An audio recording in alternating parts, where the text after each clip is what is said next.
యోధా పత్రిక 11వ వచనము. అయ్యో వారికి శ్రమ, వారు కయ్యేను నడిచిన మార్గమును వారు నడిచిరి, బహుమానము పొందవలనని బిలాము నడిచిన తప్పు త్రోవలో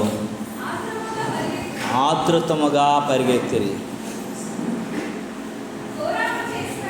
కోరాహు చేసినట్లు ఏం చేయటమా? దుష్కార్యము చేసి వారు తిరస్కారం చేసి నశించారు. దేవుని నామానికి మహిమ కలుగును. దేవుని వాక్యము తెలియజేస్తున్నటువంటి మాటను మనం జాగ్రత్తగా ఆలోచించాలి. ఈ మాట ప్రారంభంలో ఒక మాట ఉంది. ఏమనుందండి? అయ్యో అనే మాట. ఇది ఎప్పుడు మాట్లాడతారు అయ్యో అనేసి? అమ్మా చెప్పాలి సమాధానం నాకు. అయ్యో అని ఎప్పుడు మాట్లాడతారు? ఏదైనా ప్రమాదం జరిగినా, ఏదైనా సరే, అందరిని కోల్పోయి ఒంటరి అయిపోయినా, లేదు చాలా కష్టకాలం ఉన్నా సరే, చాలా ఘోరం జరిగిపోయినా, అన్యాయం జరిగిపోయినా, అలాంటి పరిస్థితులు ఏమని మాట్లాడతారండి? అయ్యో అని అంటారు. చాలా జాగ్రత్తగా మనం గమనించాలి, ఆలోచించాలి.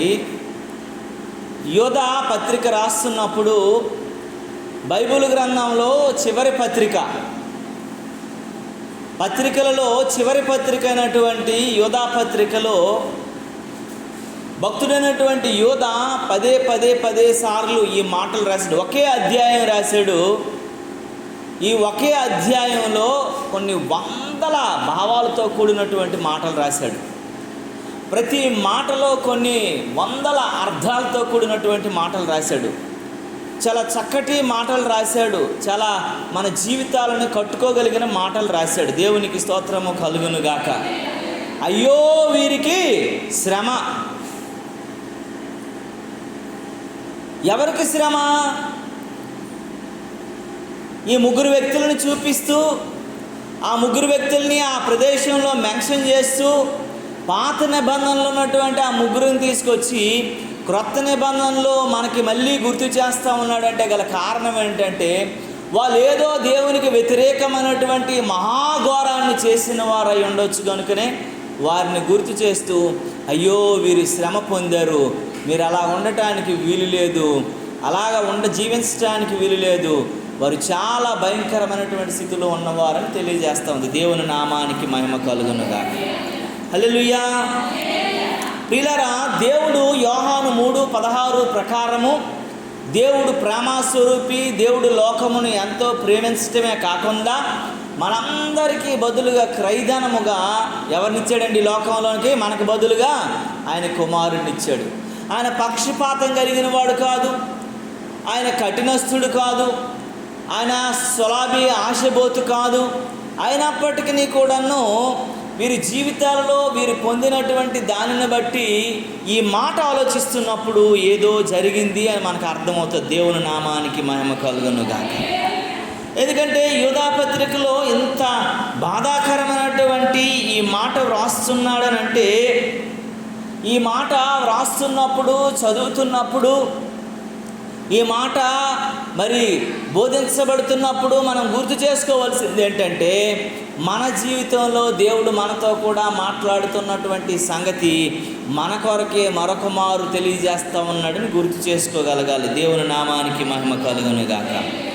జీవగ్రంథంలో అందరి పేర్లు రాయబడతాయి అని మన అందరికీ తెలుసా తెలీదా? రక్షణ పొంది దేవుని నామాన్ని అంగీకరించి దేవునితో నడిచినటువంటి అందరి పేర్లు కూడా జీవగ్రంథంలో రాయబడతాయి అని తెలుసా కదా మనందరికీ? అట్ ద సేమ్ టైము జీవగ్రంథంలో ఉన్నటువంటి పేర్లు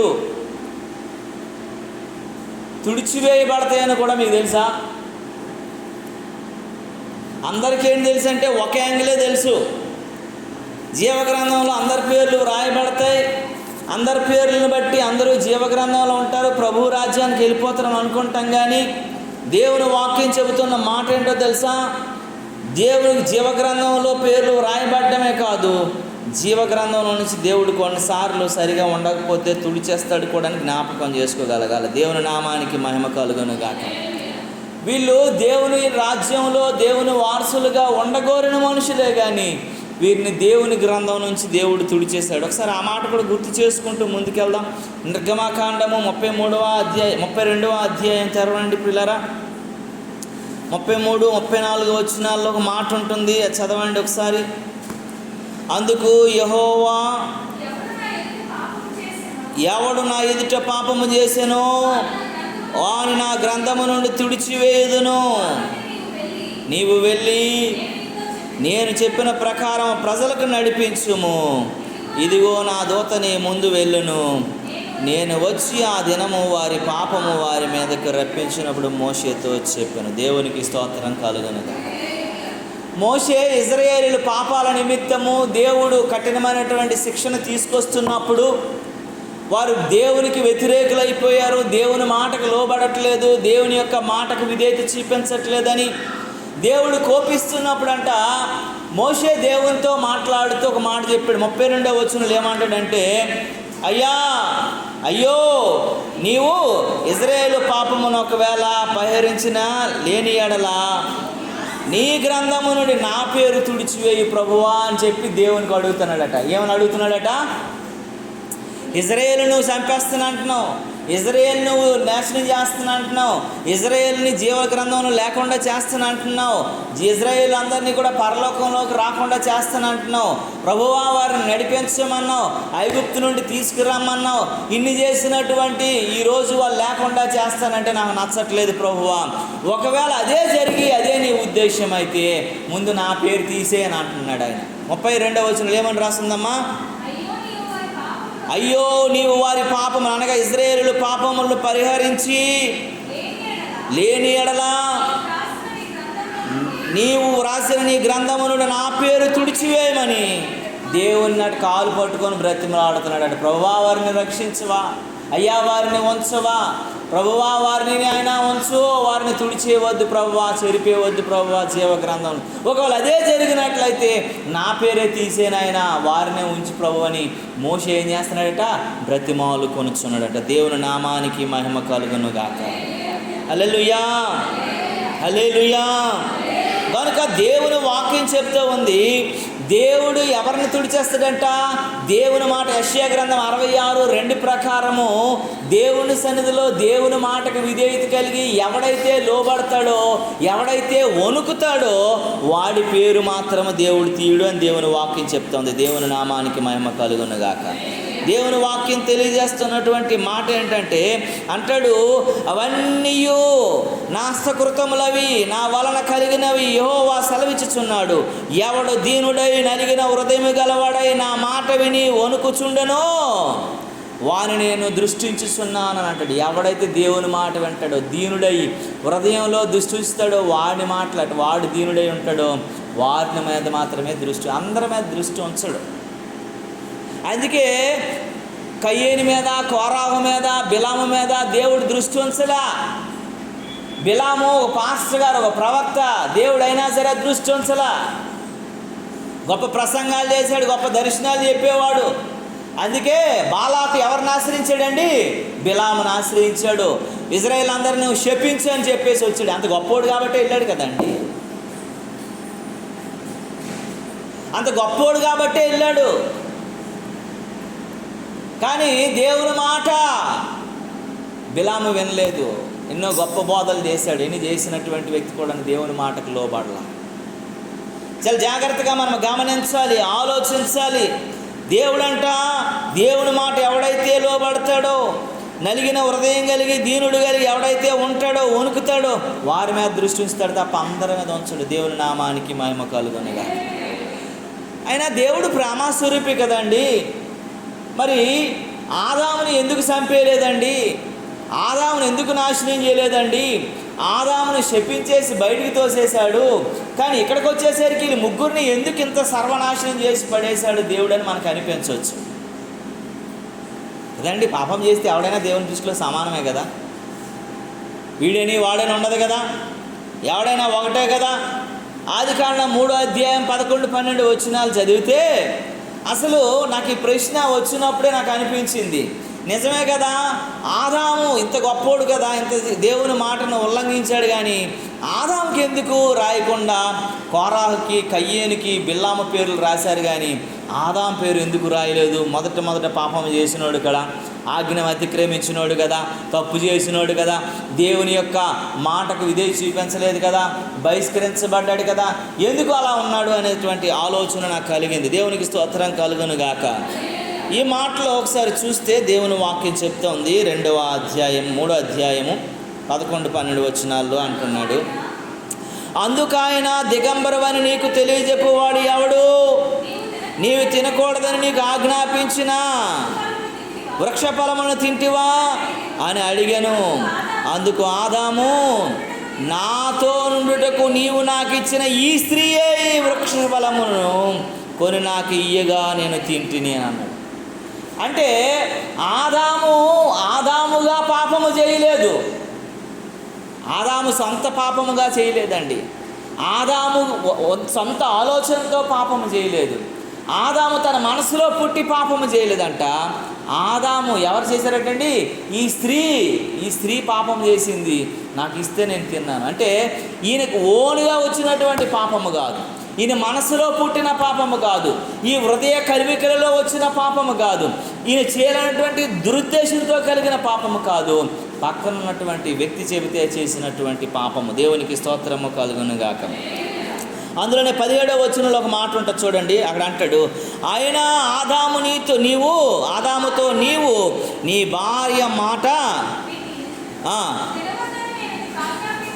విని తినవద్దని నేను నీకు ఆజ్ఞాపించిన వృక్ష ఫలములు తింటివి కనుక నీ నిమిత్తము నేల శపించబడి ఉన్నది. దేవునికి స్తోత్రము కలుగునుగా. ఆదాము శపించబడక ముందు ఏమి శపించబడిందట అండి? నేల శపించబడిందట. ఎందుకనంటే అంతకుముందు ఆయన ఏదేను వనంలో ఎలాంటి ఫలాలు ఉన్నాయటండి? ఎలాంటి ఫలాలు ఉన్నాయండి? ఎలాంటి ఫలాలు ఉన్నాయని రాసింది? ఆకర్షణీయమైనటువంటి ఫలాలని రాసింది. చాలా మంచి ఫలాలు ఉన్నాయని రాసింది. చాలా గొప్పవి ఉన్నాయని రాయబడింది. అన్ని రకాలైనటువంటివి ఆదామవ్వల కొరకు దేవుడు సమకూర్చాడని రాయబడి ఉంది. ఉన్నప్పటికీ కూడాను దేవుడు ఎప్పుడైతే ఆజ్ఞను అతిక్రమించి దేవుడు తినొద్దని చేశాడో అక్కడ ఏం శపించబడిందటండి? అంటే అర్థం ఏంటంటే ఆ ఫలాలు ఇంక పంట అన్నీ పోయాయి. అక్కడ ముండ్ల పొదలు, గచ్చి పొదలు మొలిపెంచడం మొదలైపోయింది అనమాట. దేవునికి స్తోత్రం కలుగునుగా. కొన్ని గృహాలలో ఆశీర్వాదం ఎప్పుడైతే వారు పోగొట్టుకుంటారో శ్రమలు, కష్టాలు వారి గృహంలో విత్తబడతాయి. దేవుడిచ్చిన ఆశీర్వాదాన్ని ఎప్పుడైతే సర్వనాశనం చేసుకుంటారో వారి బ్రతుకులో గచ్చి పొదలు, ముండ్ల పొదలు విత్తబడతాయి. వారు ఏం చేసినా సరే అక్కడ ఫ్రూట్ఫుల్ ఉండదు, ఆశీర్వాదం ఉండదు, అన్నీ చేదే, అంతా ముండ్లే, అంతా ప్రమాదకరమైనటువంటి స్థితిగతులే కనబడతాయి. దేవుని నామానికి మహిమ కలుగునుగాక. హల్లెలూయా, హల్లెలూయా. అందుకే ఆదాముని దేవుడు క్షమించాడు, నేలను దేవుడు ఏం చేశాడండి? శపించాడు. దేవునికి స్తోత్రం కలుగునుగాక. కోరాహుని, కయ్యేనుని, బిలాముని క్షమించలేదు. వారు ముగ్గురు కూడా దానికి పాత్రులయ్యారు. మీకు ఇక్కడ ఒక మాట నేను చూపించాలి. ఒక విషయాన్ని మనం గుర్తు చేసుకోగలగాలి. ఒక విషయాన్ని మనము ఆలోచించాలి. దేవుని చిత్తంలో నీవు నేను ఉన్నామా లేదా అనేది గమనించాలి, గుర్తుపెట్టాలి. దేవుని చిత్తానికి నువ్వు లోబడే వ్యక్తిగా ఉన్నావా లేదని ఆలోచించుకోగలగాలి. దేవుని నామానికి మహిమ కలుగునుగాక. ఎందుకంటే ప్రియులారా, దేవుని మాటలు చాలా విలువ కలిగినటువంటివి. దేవుని మాటలు చాలా విలువ కలిగినటువంటి మాటల్ని మనకు నచ్చినట్లు మనం చేయడానికి వీలు లేదని జ్ఞాపకం చేసుకోగలగాలి. మనకు అందరికీ తెలిసినటువంటి వ్యక్తి, ఈ లోకానికి యేసు ప్రభుని ఇంట్రడ్యూస్ చేసిన వ్యక్తి, యేసు ప్రభుకు బాప్తిజం ఇచ్చిన వ్యక్తి, ఏ అపరిశుద్ధత లేని వ్యక్తి, లోకముతో సంబంధం లేని వ్యక్తి, అడవుల్లోనే బ్రతికి మిడతలు పట్టుతేని తిని జీవించేటువంటి వ్యక్తి. వారి తల్లిదండ్రులు కూడా వారు నీతిమంతులు, జకర్య, ఎలిజబెత్తులు నీతిమంతులు అని తీర్చబడిరి. వారిలో కూడా పాపము లేనటువంటి వారికి పుట్టిన వ్యక్తి, లోకం వైపు కాకుండా అడవుల్లోనే బ్రతికినటువంటి వ్యక్తి. అలాంటి వ్యక్తి ఎవరైనా ఉన్నారంటే ఎవరైనా పేరండి? బాప్తిస్మిచ్చి యోహాను. ఆయనలో ఏ పాపం ఉందా, ఏ శాపం ఉందా, వ్యభిచారం ఉందా, దొంగతనం ఉందా, మోసం ఉందా, నరహత్య ఉందా, 10 ఆజ్ఞలో ఏ ఆజ్ఞైనా మనం ఆయనలో చూపించగలమా? చూపించలేం. అంత క్లియర్ రికార్డ్ ఉన్నటువంటి, ట్రాక్ రికార్డ్ ఉన్నటువంటి వ్యక్తి బాప్తిజం ఇచ్చే యోహాను. ఆయనకి మత్తయి సువార్త 11:11 ఒక మాట ఉంది, చదివితే ఆయన మాట, నేను 2 మాటలు నాకు చాలా బాగా నచ్చుతాయి. ఒకటోది ఏంటంటే, సొలొమోను కోసం రాసినప్పుడు ఇలాంటి జ్ఞానవంతుడు ఇక్కడ లేడు, ఇక్కడ ఉండబోడు, ఈయన ఒక్కడే జ్ఞానవంతుడు అని రాశారు. యేసు ప్రభువు తర్వాత ఈ లోకంలో ఎవడైనా నీతిమంతుడు, పాపం లేనివాడు, పరిశుద్ధుడు ఉన్నాడంటే బాప్తిజం ఇచ్చే యోహాను అని రాశారు. ఏమని రాసిందమ్మ అక్కడ? స్త్రీలు కనిన వారిలో బాప్తిజం ఇచ్చే యోహాను కంటే గొప్పవాడు పుట్టలేదని నిశ్చయముగా నీతో చెప్పుచున్నాను.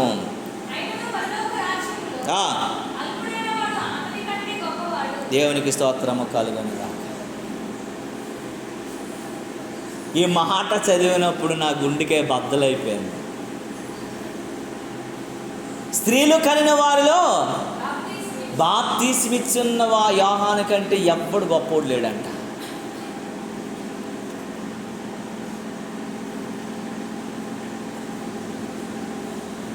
నాకు ఈ మాట జ్ఞాపకం చేసుకునేటప్పుడు చాలా బాధ అనిపించింది, చాలా దుఃఖం అనిపించింది.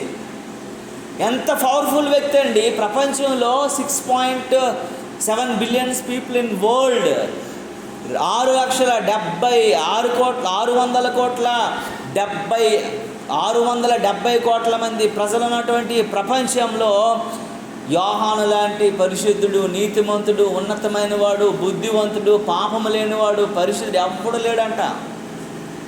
అంత గొప్పోడంట.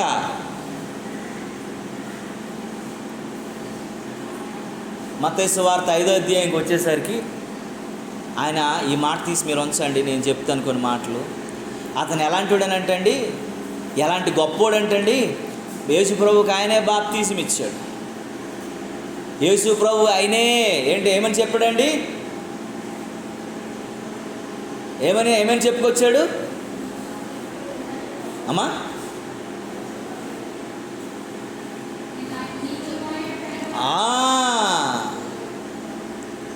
ఇలాంటి తోడు అసలు ఎక్కడ చూడడు, వెనకాల రాబోయే అని చెప్పులు వారలు ఇప్పటికి నేను అర్హుడిని కాదు,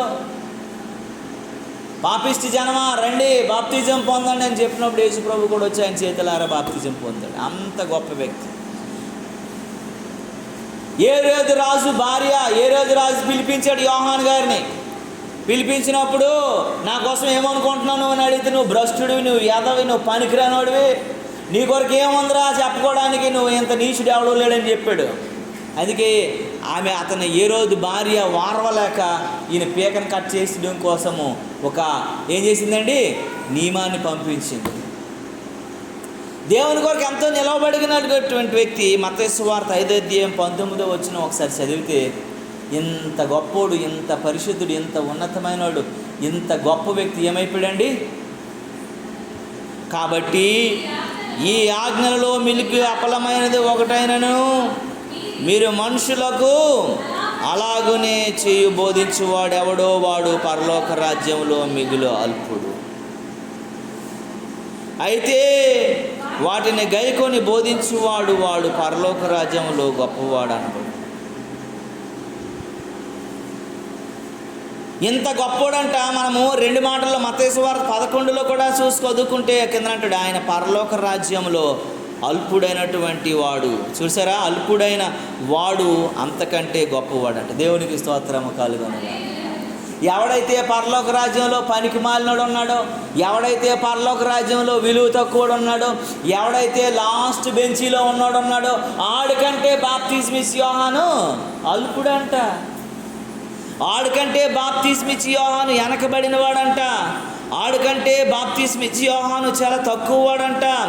ఆడికంటే బాప్తిజం ఇచ్చే యోహాను ఎందుకు పనికిరానటువంటి వాడంట అని దేవుని వాక్యం చెప్తుంది. దేవుని ఆజ్ఞకి అతిక్రమిస్తే నువ్వెంత గొప్పోడు అయినా సరే లాస్ట్కి నీకు ఏమీ లేకుండా చేసేస్తాడు దేవుడు. దేవునికి స్తోత్రం కలుగునుగాక. స్త్రీలు కనిన వారిలో మిక్కిలి గొప్పోడు, పరిశుద్ధుడు, ఉన్నతమైనోడు, కానీ చివరికి వచ్చేసరికి పరలోక రాజ్యంలో అల్పుడి కంటే హీనుడు అని చెప్తా ఉంది బైబిల్ గ్రంథం. ఎందుకంటే నీ విశ్వాసము, నీ భక్తి, నీ జీవన విధానము ఎవరి వలన వస్తే అవదో. నీ తల్లిదండ్రులు ప్రార్థన వలన నేను గొప్పగా ముందుకెళ్ళిపోతానంటే అవదు. ఎవడి విశ్వాసం వాడిదే, ఎవడి ప్రార్థనా జీవితం వారిదే, ఎవరి భక్తి వారిదే. ఇంకొకరి భక్తి నిన్ను రక్షించలేదు, ఇంకొకరు ఆత్మీయ జీవితం నేను రక్షించలేదు. ఎవడు చేసిన పాపమును బట్టి వాడు అనుభవించవలసిందే, ఎవడు చేసిన దానిని బట్టి అనుభవించవలసిందే. క్షమాపణ లేదని దేవుని వాక్యం చెప్తోంది. దేవుని నామానికి మహిమ కలుగునుగాక. హల్లెలూయా, హల్లెలూయా, హల్లెలూయా. అందుకే దేవుని వాక్యం చెబుతూ ఉంది, ప్రియులారా, ఆదాము పాపము చేశాడు, ఆజ్ఞను అతిక్రమించాడు, కానీ ఆదాము హృదయములో కలిగినది కాదట. అందుకే రోమిలకు రాసిన పత్రిక 5:12 ఈ మాట చెప్పబడుతుంది. ఏమని ఉంటుందంటే, ఆదాము దేవునికి కుమారుడు. ఆదాము అంట ఒక మాట చూడండి, అంతకంటే ముందు లోకాసు వార్త 3:38 అంటాడు, ఆదాము, నాకు ఈ మాట చదివినప్పుడు కొంచెం మంచిగా అనిపించింది. 3:38 చదవండి ఒకసారి, ఎవరైనా ఒకరు, ఇద్దరు తీయాలా పటాపట్మని.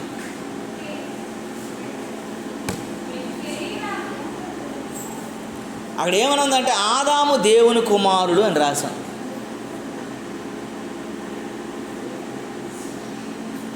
రోమిలకు రాసిన పత్రిక 5:12 ఏమన్నది, ఆదాము చేసిన పాపము అందరికీ వచ్చి ఉన్నది. చూడండి, మీరు ఇక్కడ ఒకటి గమనించాలి. ఆదాము సొంత బుద్ధితో పాపము చేయలేదు, ఆదాము పాపానికి ప్రేరేపించబడలేదు.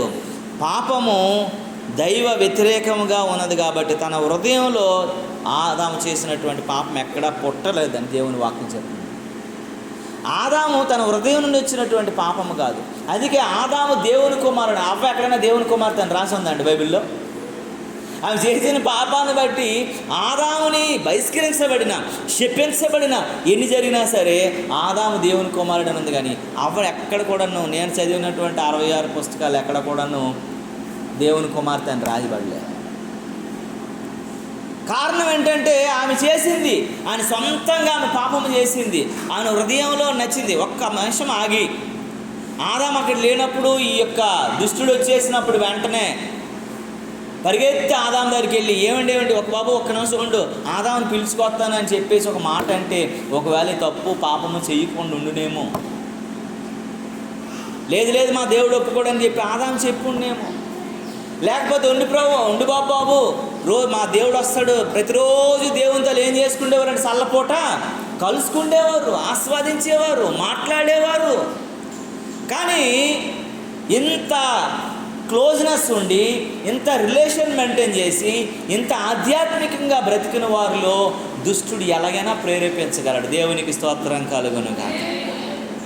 ఈరోజు నీకు దేవుడు దగ్గర లేడు, కానీ నాకు దగ్గర ఉన్న రోజు చల్లపోట వచ్చి వాళ్ళతో కూర్చొని రోజు దేవుడు కొన్ని గంటలు మాట్లాడుతుండేవాడు. అయినప్పటికీ దుష్టుని ప్రేరణకు ఏమైపోయిందండి? అవ్వా లోనైపోయింది.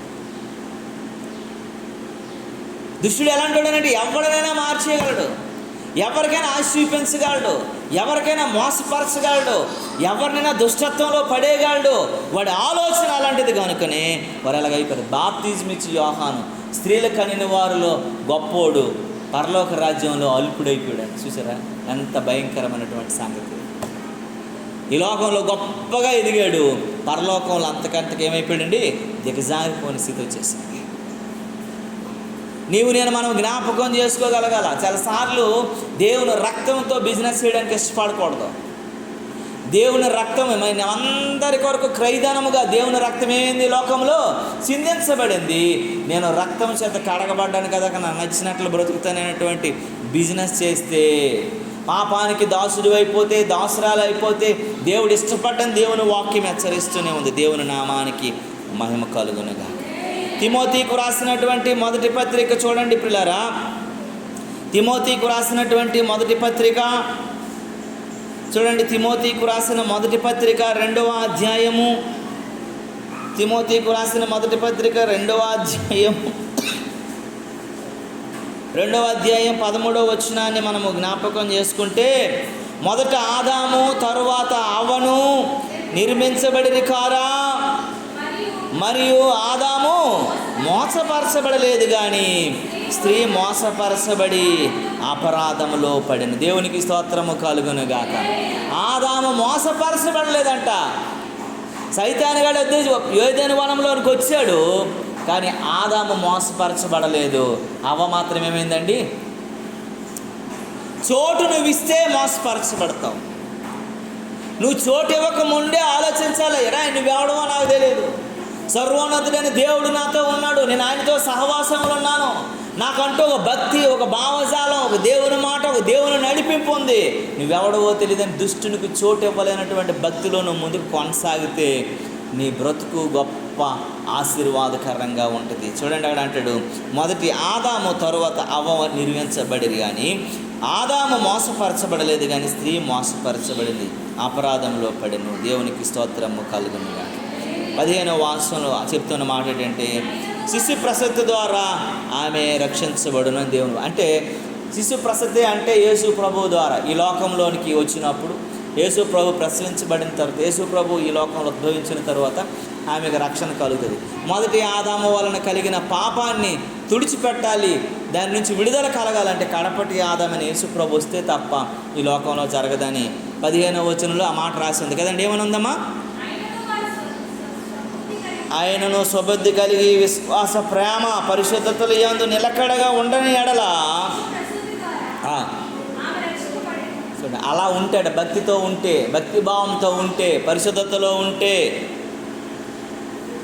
అపరాధాలన్నింటికి లోబడగలిగితే, మోసపరచబడకుండా ఉండగలిగితే, దేవుని శక్తి పరిశుద్ధతలో కలిగి ఉండి స్వబుద్ధి కలిగి విశ్వాసము ప్రేమ వారిలో ఉంటేట యేసు ప్రభు రక్తంలో వారికి అడగబడ్డానికి అర్హులు అవుతారని దేవుని వాక్యం చెప్తుంది.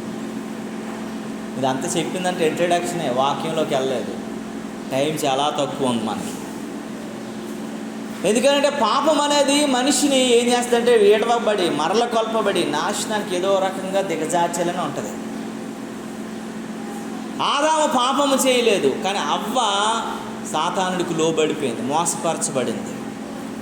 మనం చాలాసార్లు బలహీన హృదయంతో, చాలాసార్లు పాపానికి మనం చోటిస్తున్నప్పుడు ఆ పాపము పరిపక్వమై మనల్ని మరణంలోనికి తీసుకెళ్ళిపోతుంది.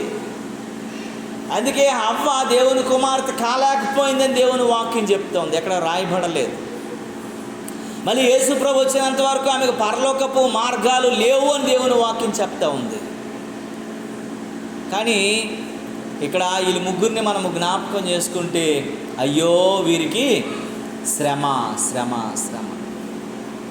ఎందుకంటే వీరి నడవడిక, వీరి మాట, వీరి ప్రవర్తన, వీరి బోధ సరిగా లేదు కనుకనే వారు శ్రమలో ఉన్నారని దేవుని వాక్యం చెప్తా ఉంది. ఆ దుష్టత్వానికి వారు అప్పగించబడ్డారని దేవుని వాక్యం చెప్తా ఉంది. వారికి పాపం మీద వారిపైన ఏలుబడి చేసిందని దేవుని వాక్యం చెప్తా ఉంది. పాపానికి వారు లోబడలేనటువంటి వ్యక్తులుగా ఉన్నారని దేవుని వాక్యం హెచ్చరిస్తూ ఉంది. ఉదయకాల సమయంలో దేవుని నామానికి మహిమ కలుగును గాక. హల్లెలూయా, హల్లెలూయా, హల్లెలూయా. కనుక మనము నీవు నేను మనము జ్ఞాపకం చేసుకోగలగాలి, నీవు నేను మనము ఆనందించగలగాలి, నీవు నేను మనము ఆలోచించగలగాలి. ప్రియులారా, దేవుని వాక్యం ఏమని చెప్తా ఉంది, ఏమని మాట్లాడుతూ ఉన్నాడు, ఏమని బోధిస్తూ ఉందనేది మనం ఒకసారి జ్ఞాపకం చేసుకోగలగాలి. చూడండి, ఒకసారి హెజ్కేలు గ్రంథం తెరవండి ప్రియులారా. హెజ్కేలు గ్రంథంలో దేవుని వాక్యం ఉంది. దేవుడు మాట్లాడుచున్నటువంటి మాటలను మనము గుర్తు చేసుకోగలగాలి. హెజ్కేలు గ్రంథము 14వ అధ్యాయము 14వ వచనాన్ని మనం చదువుకున్నట్లయితే దేవుని వాక్యం ఎలా తెలియజేస్తూ ఉంది.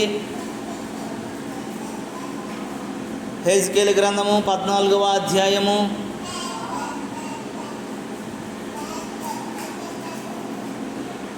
14వ వచనం ఏమందంటే, నోవాహును, దానియేలును, యోబును ఈ ముగ్గురు అట్టి దేశములో నుండినను వారి నీతి చేతను తమను తాను మాత్రమే రక్షించుకొందురు. ఇదే ప్రభువుకు యెహోవా వాక్కు. దేవునికి స్తోత్రము కలుగునుగాక. ఇక్కడ దేవుని మాటలు ఏం చెప్తూ ఉందంటే, ముగ్గురు భక్తులను తీసుకొచ్చింది. ముగ్గురు పాడైపోయిన వ్యక్తులు, అయ్యో వీరికి శ్రమను అంటూ ముగ్గురు భక్తులను తీసుకొచ్చి మాట్లాడుతూ ఉంది. ఇక్కడ ఎవరెవరు ఉన్నాడండి? నోవాహు ఉన్నాడంట, ఇక్కడ దానియేలు ఉన్నాడంట, ఇక్కడ యోబు ఉన్నాడంట. వీళ్ళు ముగ్గురిని ఎత్తి మాట్లాడుతున్నటువంటి మాటల్లో ఏముందనంటే, వీరి యొక్క భక్తి, వీరి విశ్వాసము, వీరి నీతి వీరిని మాత్రమే రక్షిస్తుంది. కానీ వీరి పిల్లలను కానీ, వీరి కుటుంబాన్ని కానీ, వీరి దేశాన్ని కానీ, వీరి బంధువులను కానీ ఎవరిని రక్షించదని దేవుని వాక్యం చెప్తా ఉంది. దేవుని నామానికి మహిమ కలుగును. వాళ్ళు ఎవరండి? చాలాసార్లు మనం ఆ ప్రార్థనలతో చేయించుకుంటే దేవుడు మమ్మల్ని దీవించేద్దరని బుర్రెట్టేస్తూ ఉంటాము. వీళ్ళతో చేయించుకుంటే అన్నీ మాకు అయిపోతాయని బుర్ర పెడతా ఉంటాం. కొన్నిసార్లు మనం వాళ్ళతో కరస్పాండెన్స్ చేస్తూ ఉంటాం. వాళ్ళ ప్రార్థనలు వారిని మాత్రమే రక్షిస్తాయి, నిన్ను నన్ను కాదు. ఇక్కడ దానియేలు ప్రార్థన దానియేలును మాత్రమే రక్షించగలదు. నోవాహు ప్రార్థన నోవాహు మాత్రమే రక్షించబడగలదు. ఇక్కడ యోబు ప్రార్థన యోబును మాత్రమే రక్షించగలదు. యోబుకి బిడ్డలందరూ చచ్చిపోయారా ఉన్నారండి? చచ్చిపోయారా ఉన్నారా? చచ్చిపోయారు. భార్య ఆయనతో ఉందా? భార్య బయట ఉందా? మారు మనసు లేని పరిస్థితికి వెళ్ళిపోయిందా? లేదా? వెళ్ళిపోయింది. ఎవడో ఒకటి రక్షించబడ్డాడు. ఆయన భక్తి, ఆయన ప్రార్థనా జీవితం, ఆయన బలులు ఎక్కడైనా ఆయన రక్షించేయాలి అందరినీ.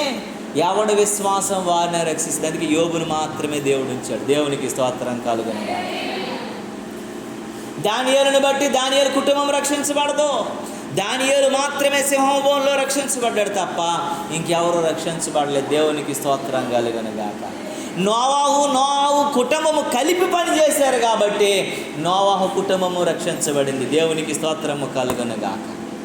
ఆ ఓడ తయారీలో, సువార్త ప్రకటనలో 120 సంవత్సరాల పాటు ఏకదాటిగా 8 మంది ప్రయాసపడ్డారు కనుకనే రక్షణ ఓడలోనికి 8 మంది ప్రవేశించగలిగారు. దేవునికి స్తోత్రం కలుగును గాక. నీ భక్తే నిన్ను రక్షిస్తుంది. నీ విశ్వాసమే నేను రక్షిస్తుంది. నీ ప్రార్థనా జీవితమే నేను రక్షిస్తుంది. నువ్వు దేవునితో ఉన్నటువంటి నీ సంబంధమే నేను రక్షిస్తుంది అని దేవుని వాక్యం చెప్తోంది. 16వ వచనంలో ఏమని ఉంటుందంటే, ఆ ముగ్గురు దానిలో ఉండినను ఆ దేశము పాడైపోవును, నా జీవము తోడు తమను తాము మాత్రమే రక్షించుకొందురు గాని కుమారులైనను కుమార్తెలైనను రక్షింపజాలరు. ఇదే ప్రభువు. ఒక దేశంలో వాళ్ళ ముగ్గురిని పెట్టినా సరే ఆ దేశం బాగుపడదు, రక్షించబడదట. నేను చెప్తున్న మాటలు రాసుకొచ్చిన మాటలు కాదు, దేవుని మాటలు. అంటాడు, నా జీవముతోడు తమను తాము మాత్రమే రక్షించుకుంటారు తప్ప వాళ్ళ పిల్లల్ని కానీ, వాళ్ళ కుమార్తెలను కానీ, కుమారులు కానీ ఎవరిని రక్షించరు. అందుకే మీకు నేను చెప్తాను, ఉదయం లేచిన వెంటనే బైబిల్ చదవండి. ఉదయం లేచిన వెంటనే ప్రార్థనలు చేసుకోండి. ఉదయం లేచిన వెంటనే మిమ్మల్ని మీరు దేవునికి అప్పగించుకోండి. మీ అమ్మ ప్రార్థన చేస్తుందో, మీ నాన్న ప్రార్థన చేస్తాడా, మీ తాత ప్రార్థన చేస్తాడా, మీ కుటుంబం ప్రార్థన చేస్తుందా, ఇది మమ్మల్ని రక్షిస్తుంది అనేటువంటి అవివేకంలో ఉండకూడదు. ఎందుకంటే ఇక్కడ దానియేలు, యోబు, ఇక్కడ ఎవరండి? నోవాహు లాంటి కుటుంబాలని రక్షించనేరని దేవుని వాక్యం హెచ్చరిస్తుంది.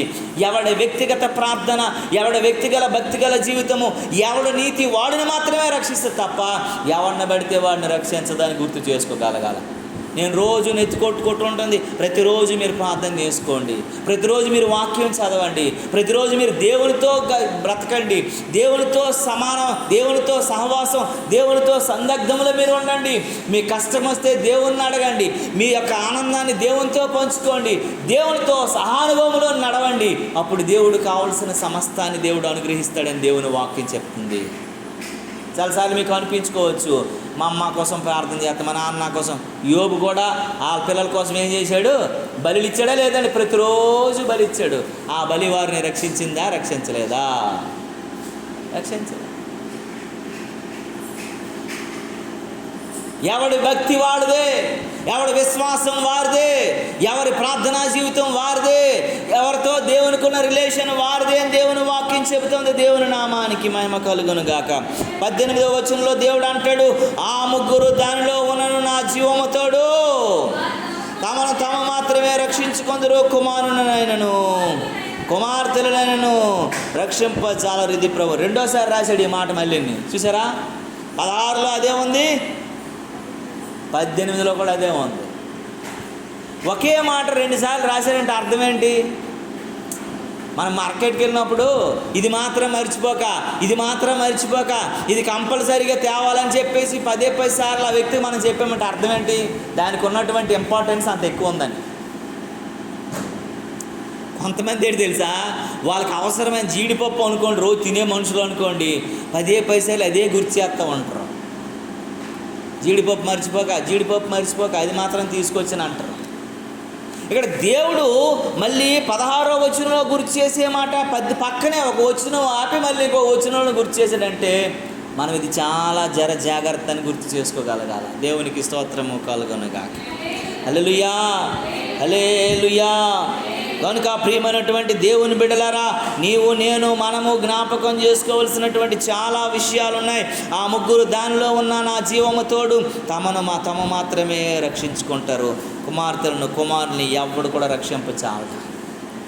భక్తిలో పెరగండి, విశ్వాసంలో పెరగండి, దేవునితో సహవాసంలో పెరగండి. దేవుడు ఆయన ప్రేమమయుడు ఉన్నాడు. ఆయన మిమ్మల్ని దీవించడానికి సిద్ధమై ఉన్నాడు. మీతో సహవాసములు ఉండడానికి.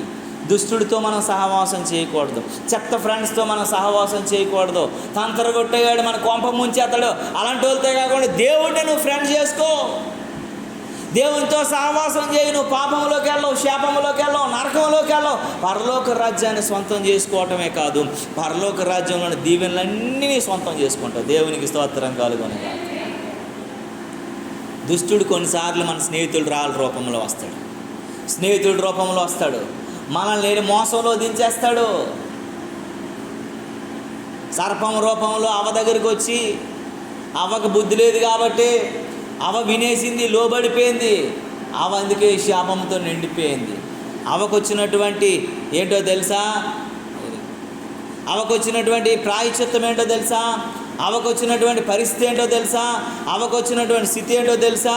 అవ్వకు వచ్చినటువంటి జీవన విధానం ఏంటో తెలుసా?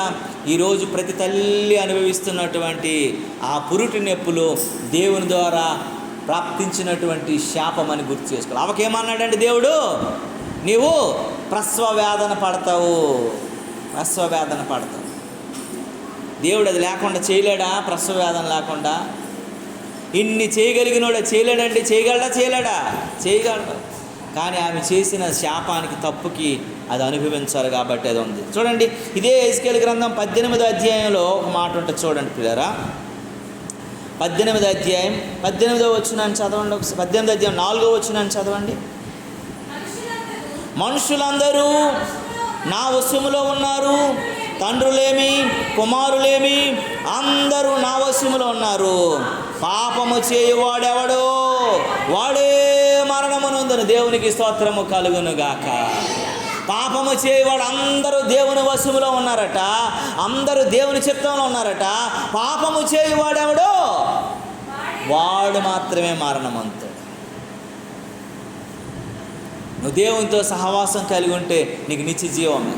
దేవుని చిత్తంలో ఉంటే నీకు నిత్య జీవమే. దేవునితో నువ్వు సహవాసం కలిగి ఉంటే నీకు నిత్య జీవమే. దేవుని యొక్క కృపను అనుభవిస్తే నువ్వు నిత్య జీవమే.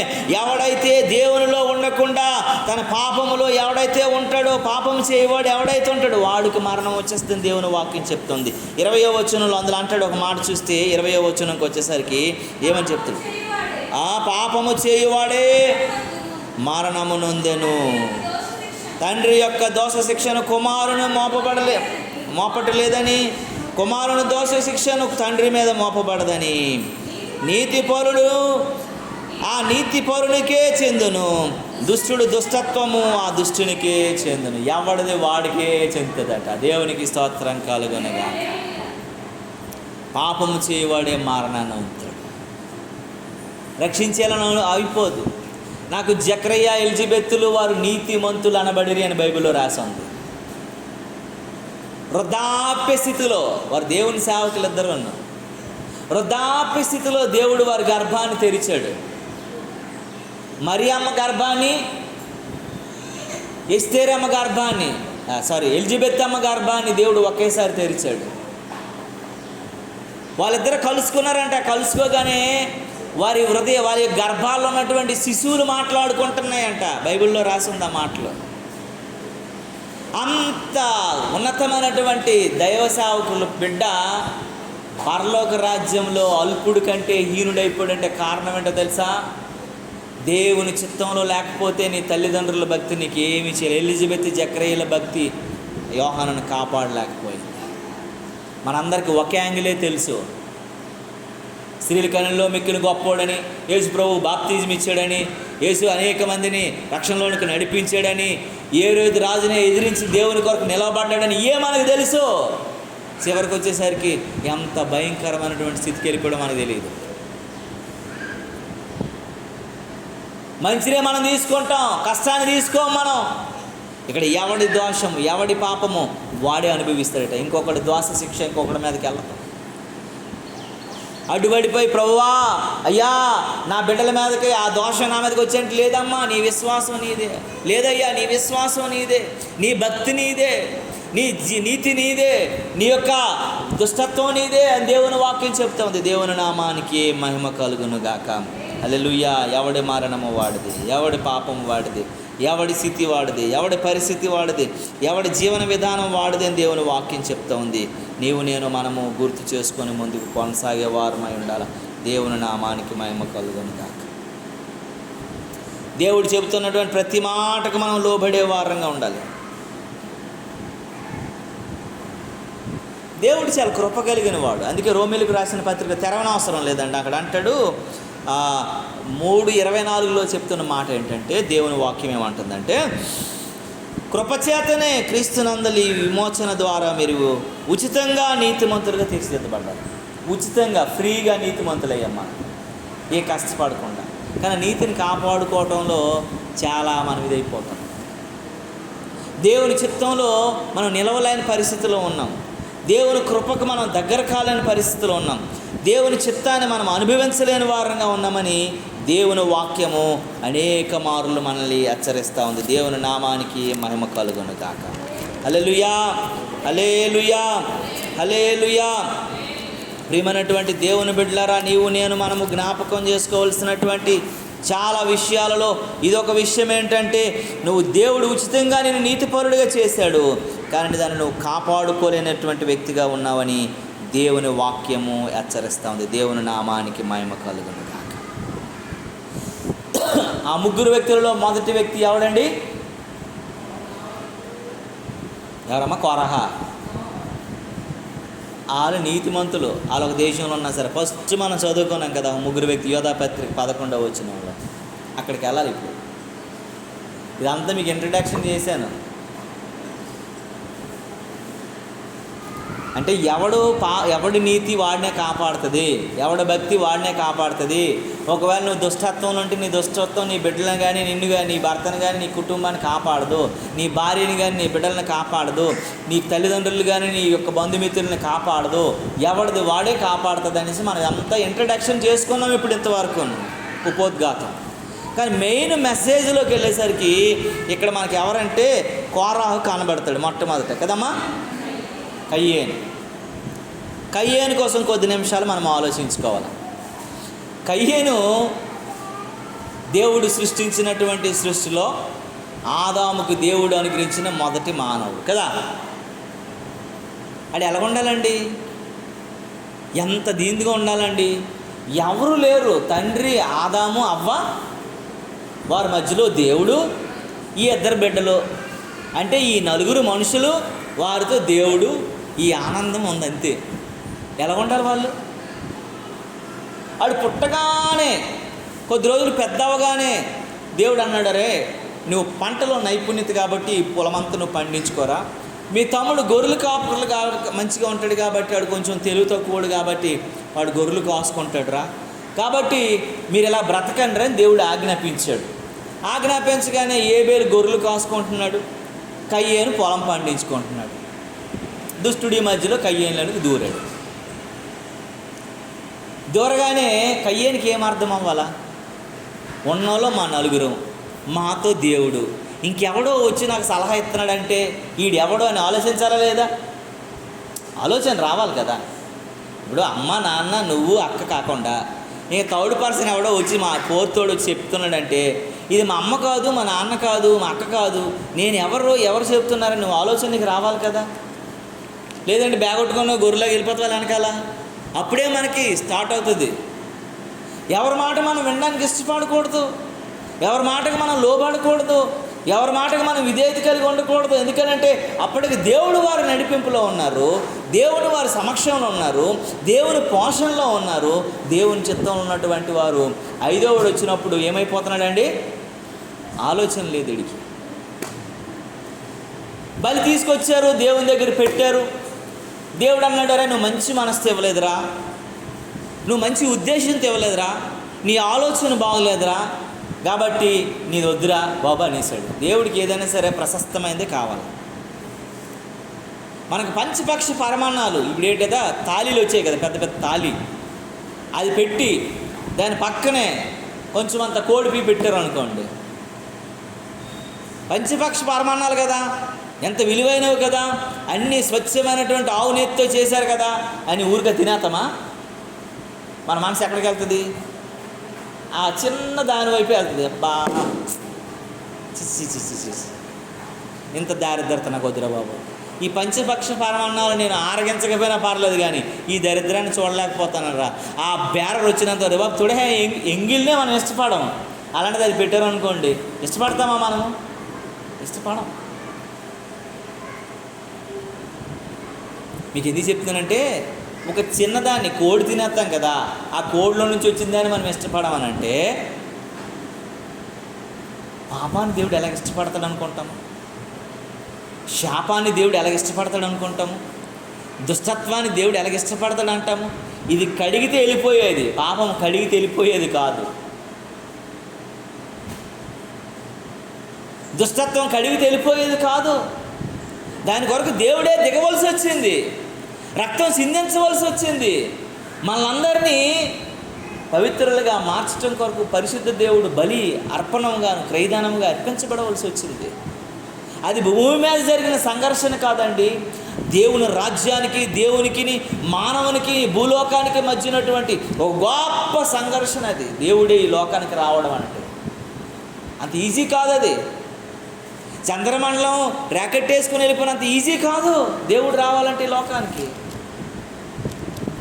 అంత గొప్ప ప్రక్రియ జరగటానికి కారణం ఏంటో తెలిసిన? ఈ కయ్యేను గడు.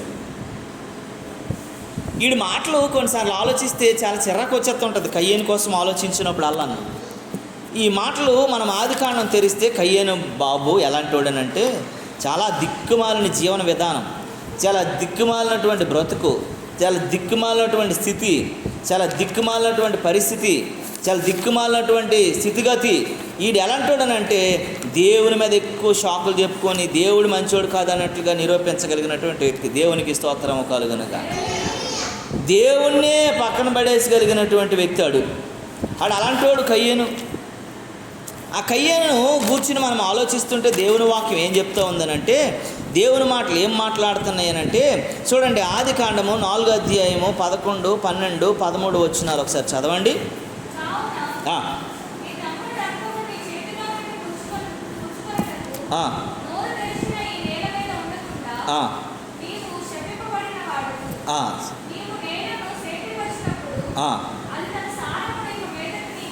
దేవునికి స్తోత్రం కలుగునుగా. చూడండి, కావున నీ తమ్ముని రక్తము నీ చేతుల నుండా పుచ్చుకొనుటకు నోరు తెరచిన ఈ నేల మీద ఉండకుండా నీవు శపించబడదు.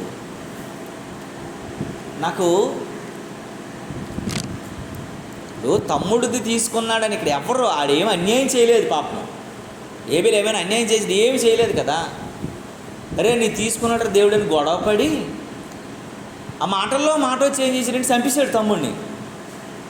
చంపేసినప్పుడు దేవుడు వెంటనే ఏం చేశాడంటే మళ్ళీ ఆడికి వచ్చి కయ్యేని కలిశాడు. 9వ వచనం చదివితే అక్కడ ఏమైనా ఉంటుందండి చూడమ్మ ఒకసారి. చూడండి, దేవుడు ఈయన ఎప్పుడైతే చంపేశాడో దేవుడు మళ్ళీ కయ్యేని దగ్గరికి వచ్చి ఏమని అడుగుతున్నాడంటే, కయ్యేను నీ తమ్ముడని ఏబేలు ఎక్కడున్నాడు అని అడిగాడు.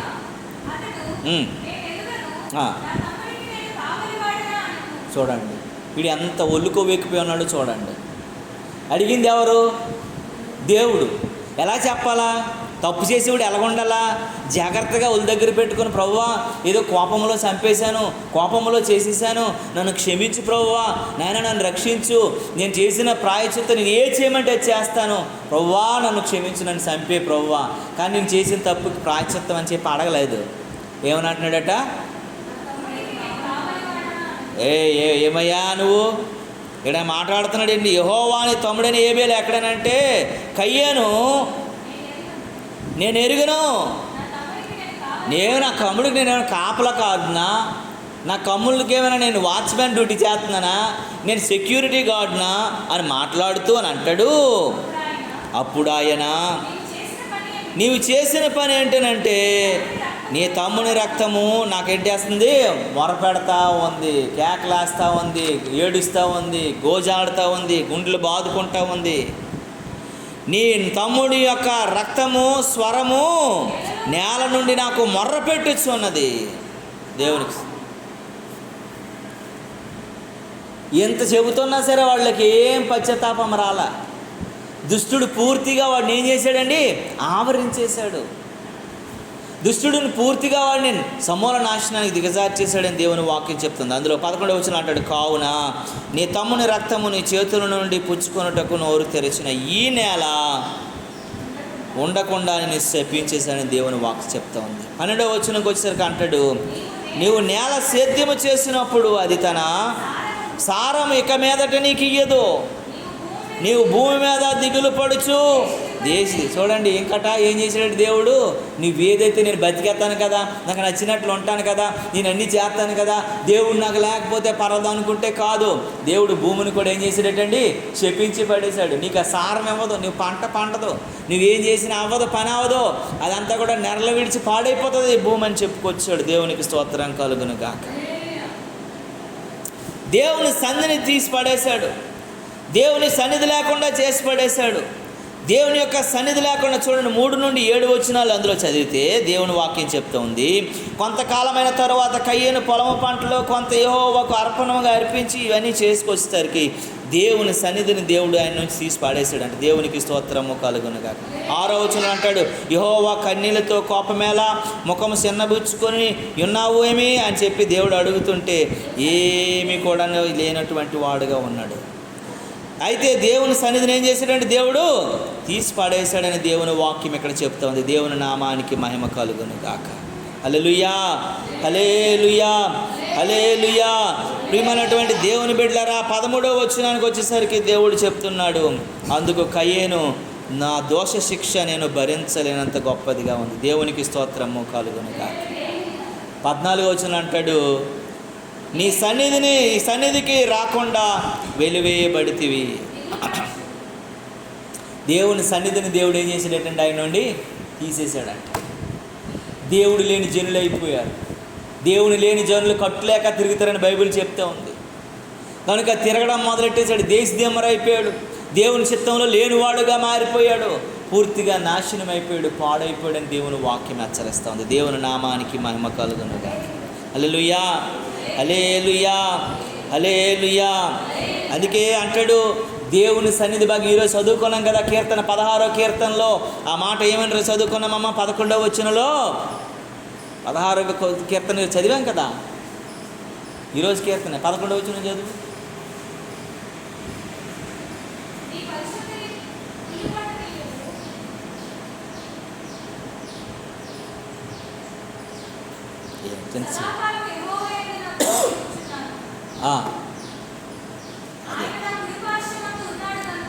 అదే 11వ వచనంలో ఏముందని అంటే, ఆయన సన్నిధి నిత్య సుఖములు ఉన్నవి. ఆయన సన్నిధిలో సంపూర్ణ సంతోషం ఉంది. ఆయన అన్ని నిత్య సుఖాలు ఉన్నాయి. అవి దేవుడు ఏం చేసాడేటంటే సన్నిధి లేకుండా చేశాడట. 11వ వచనంలో ఆయన సన్నిధి రాకుండా బహిష్కరించేశాడంట. ఆదికాండం 4:11 కదండి, 15లో ఏం చేశాడు, సన్నిధిలో లేకుండా చేసి పడేశాడు. దేవుని సన్నిధి, దేవుని సహవాసం దేవునితో లేకపోతే అయ్యో వీరికి శ్రమ. నిత్య సుఖాలన్నీ పోయాయి, ఆనందాలన్నీ పోయాయి. ఇక మీద దేశదిమ్మరైపోయి తిరుగుతూనే ఉన్నాడు. దేవుని నామానికి మహిమ కలుగును. అందుకే అయ్యో నీకు శ్రమ, అయ్యో నీకు శ్రమ. కనుక నీవు నేను మనం ఎలా ఉన్నాం, మన పరిస్థితి ఏంటి, మన జీవన విధానం ఏంటి? దేవుడు ఆజ్ఞాపించినటువంటి ఆజ్ఞకు లోబడకుండా నువ్వు ఉంటే నువ్వు శ్రమలోకి వెళ్ళిపోతావు, కష్టంలోకి వెళ్ళిపోతావు, బాధలోకి వెళ్ళిపోతావు అని దేవుని వాక్యం హెచ్చరిస్తూ ఉంది. దేవుని చిత్తానికి లోబడే వ్యక్తిగా ఉండాలని దేవుని వాక్యం పదే పదే పదే పదే మనతో మాట్లాడుతూ ఉంది.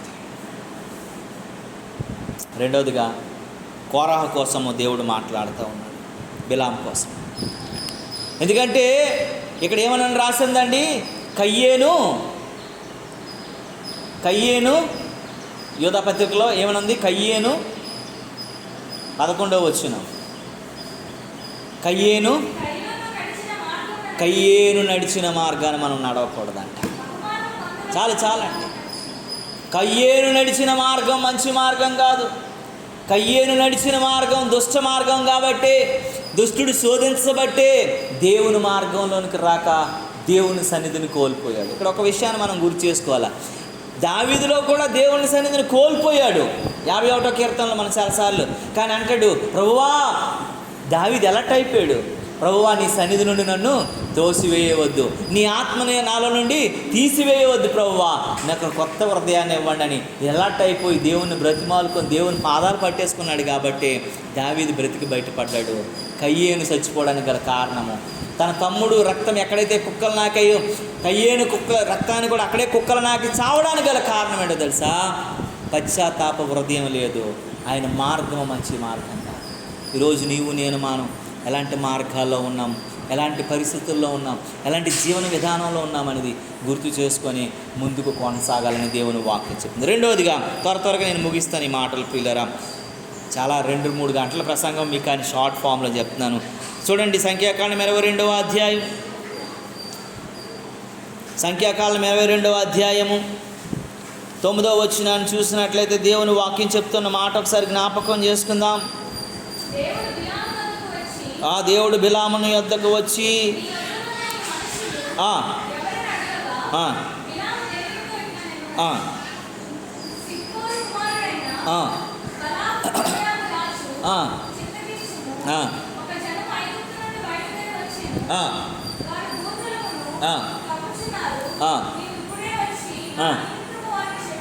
అది చాలు దేవునికి స్తోత్రం కలుగునుగా. చూడండి, ఇక్కడ బిలాం అనేటువంటి ఒక పాస్టర్ గారు ఉన్నారు. అంటే ప్రవక్త అంటే మనకు అర్థం కాదని పాస్టర్ గారు అని చెప్పి గాలే కదా, బుర్రల మీద చేసి ఆయిల్ వేసి మరి మసాజులు చేస్తున్నారు ఊరికన్నా. దానివల్ల ఏం ఊడిపోయేది ఏం లేదు. దేవుని వాక్యం చెప్తూ ఉంది, దేవుని మాటలు చెప్తూ ఉన్నాడు. దేవుడు మనకి దేవుని వాక్యమే రక్షిస్తుంది. ఇవన్నీ రక్షించవు, నిజంగా సీరియస్ చెప్తున్నాను. దేవుని వాక్యాన్ని ఎవడైతే పట్టుకుంటాడో వాడే రక్షిస్తాడు.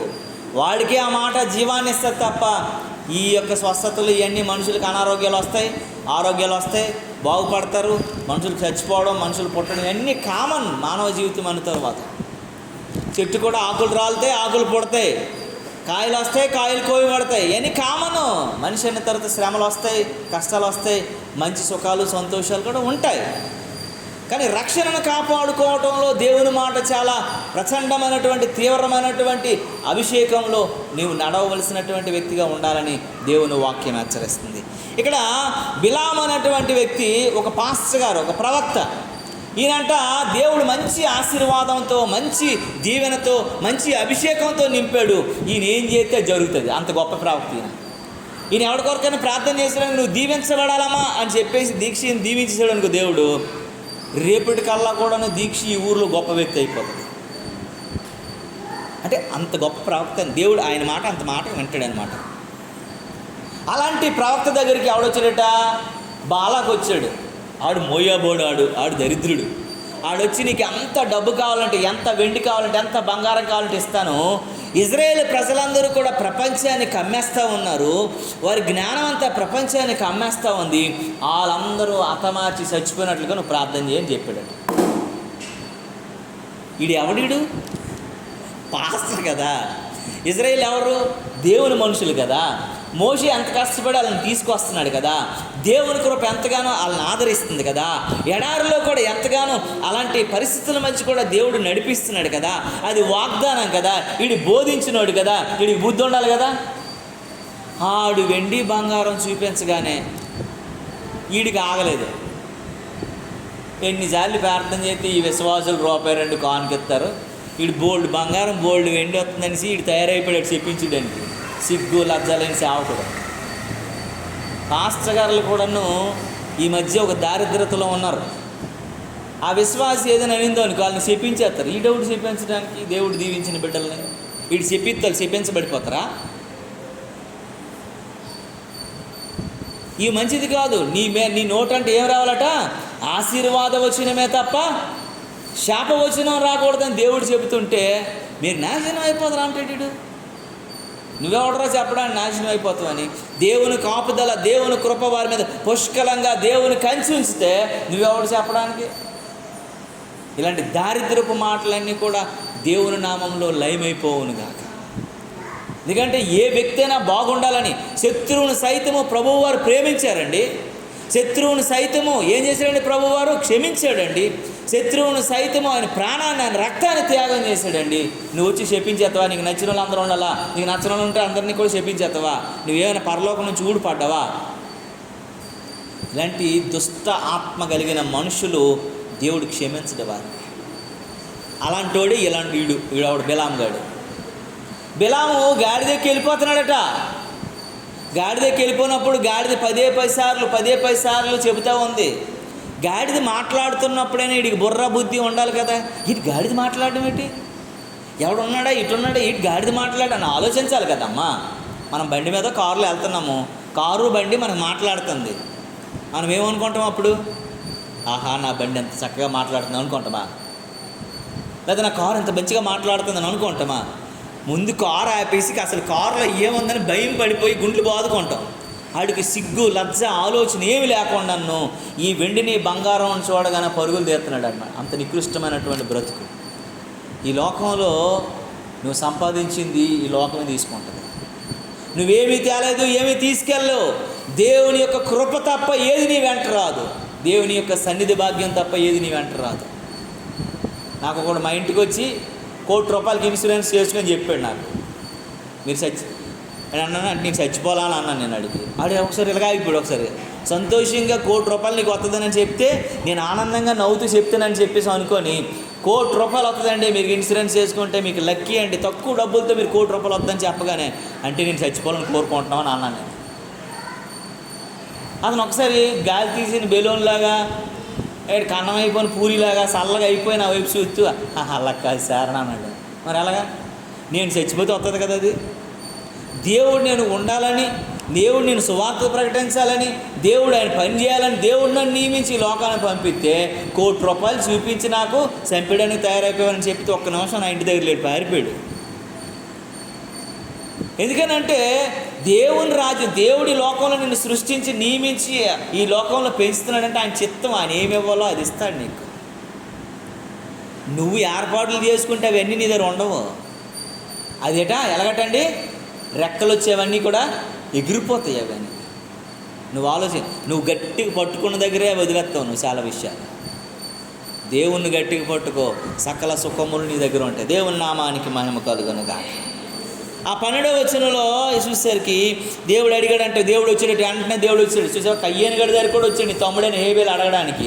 ఇక్కడ ఈడి దగ్గర బిలాం గడి దగ్గర కూడా మళ్ళీ దేవుడు వచ్చాడు. చూసావా, ఆయన పని పాటు లేకుండా తిరుగుతాండి పనికిరాని వాళ్ళ కోసం.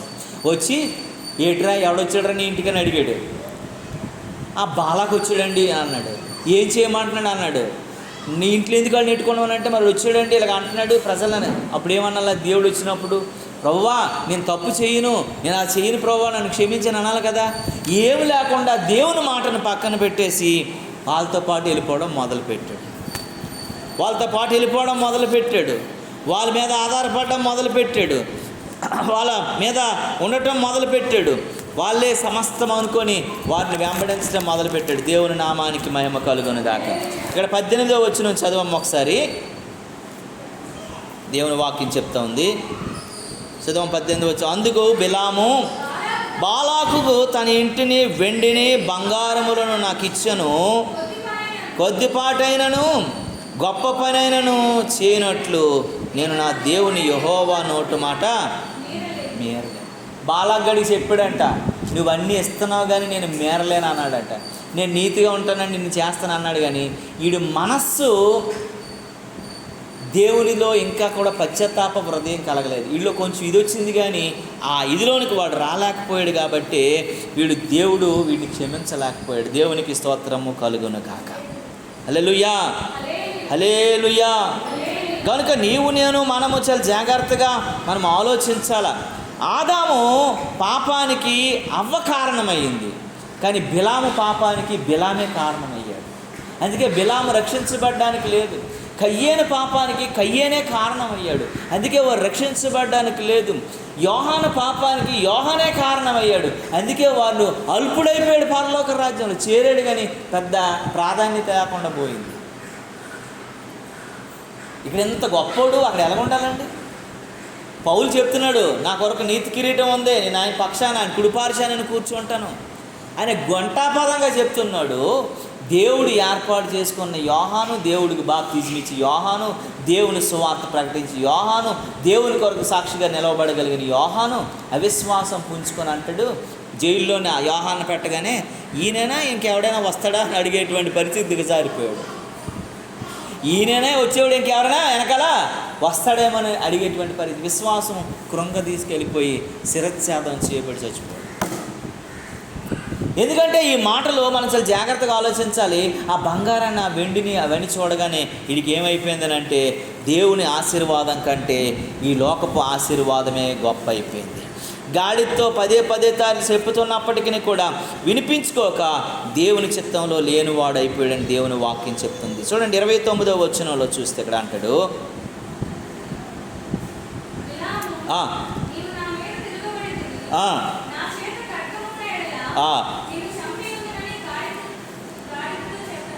గాడిద ఏమని మాట్లాడుతుందటమ్మా? గాడిద ఏం చెప్తుంది? దేవుడు చెప్పిస్తున్నాడు గాడిదతో. ఏమని చెప్తుందో తెలుసా? గాడిద యెహోవా దూతను చూసి బిలాముతో కూడా క్రింద కూలబడి 27వ వచనం అంటాడు, బిలాము కోపం మండిపోతుందంట, చేతకారతో గాడిదని మాటకి కొట్టేస్తా ఉన్నాడంట. 28 అంటాడు, అప్పుడు యెహోవా ఆ గాడిదకు వాక్కునిచ్చాడంట. చూసారా, దేవుడు ఆ గాడిదకి ఏం చేశాడు?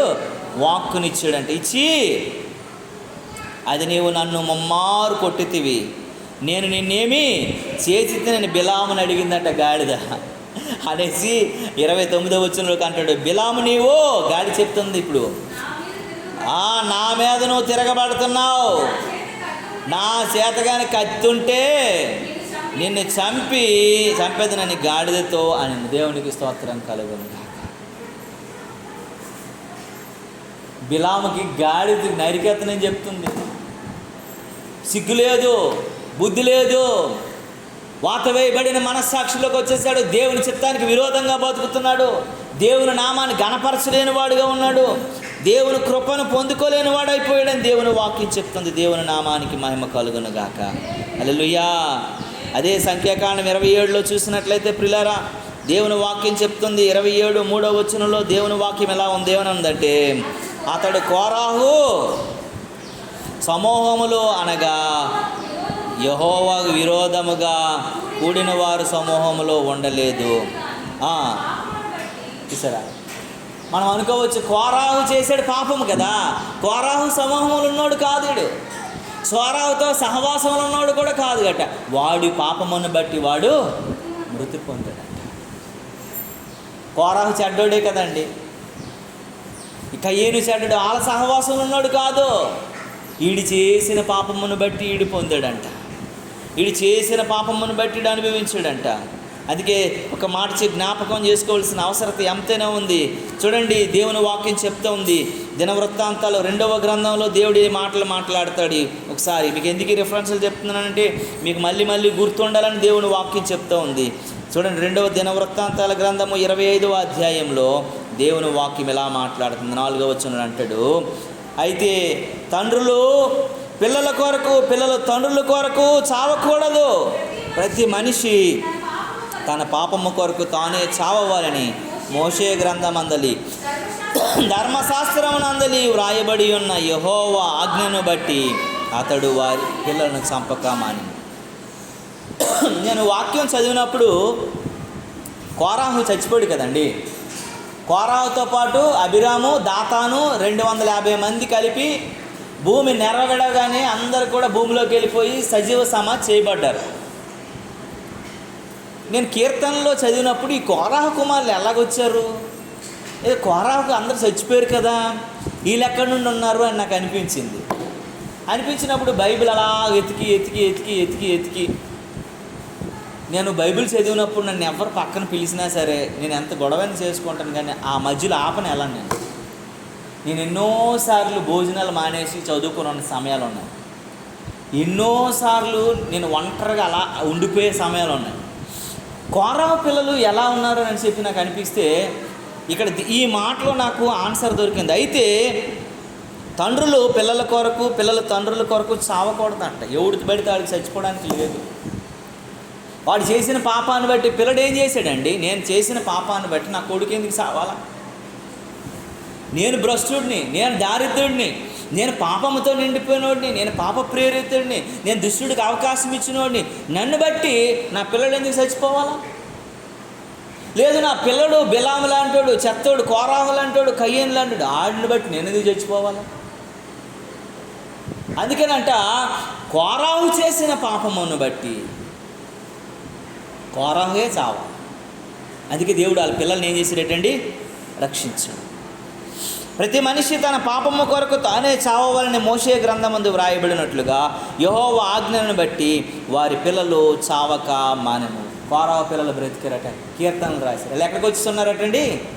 దేవుని బలిపీఠం దగ్గర 2 పిచ్చుకుల్లాగా వచ్చి చేరారట. వాళ్ళు దేవుని రక్తంలో కడగబట్టడానికి, దేవుని ఆ యొక్క పాప శిక్షను తప్పించుకోవటం కొరకు, ఆ శాపాన్ని కడుక్కోవటం కొరకు కోరాహు కులమాలకు అర్థమైపోయింది, నా తండ్రి దేవునికి వ్యతిరేకమైపోయి, దేవుని సేవకుడికి వ్యతిరేకమైపోయి, మోషే అహరోనులు ఎదిరించి సజీవముగా నా కుటుంబం అంతా సమాధి అయిపోతే నేను అలా ఉండకూడదు, దేవునికి భయపడాలని తిన్నగా వాళ్ళు ఎక్కడికి వచ్చారండి?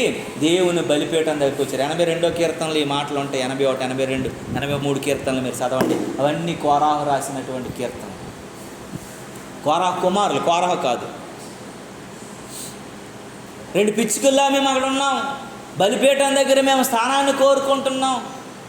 బలిపీఠం అంటే ఏంటి? రక్తపు మడుగులు. బలిపీఠం అంటే ఏంటి? కాల్చబడిన అగ్ని. బలిపీఠం అంటే దేవుని దేవుడు ప్రతి పాపాన్ని కడగగలిగిన స్థలం. అక్కడికి వచ్చి గుండెలు బాదుకొని దానిని కోరుకుంటున్నారంట. ఆ పాప విముక్తిని పొందాలని ఆలోచిస్తున్నారంట. దేవునికి స్తోత్రము కలుగును గాక. హల్లెలూయా. చాలాసార్లు చిన్నప్పటి నుండే దేవుని మాట వినకపోవటం మనకు అలవాటు అయిపోయింది. చిన్నప్పటి నుంచే దేవుని మాటకు లోబడకపోవడం మనకు అలవాటు అయిపోయింది. చిన్నప్పటి నుండే దేవుని చిత్తానికి ఉండకపోవడం అలవాటు అయిపోయింది. దేవుని కృపను మనం వెంబడించకపోవడం అలవాటు అయిపోయింది. దేవుని వాక్యం చెప్తూ ఉంది. ఇర్మీయా గ్రంథంలో అంటాడు, తెరవని అవసరం లేదు, నేను చెప్తానండి.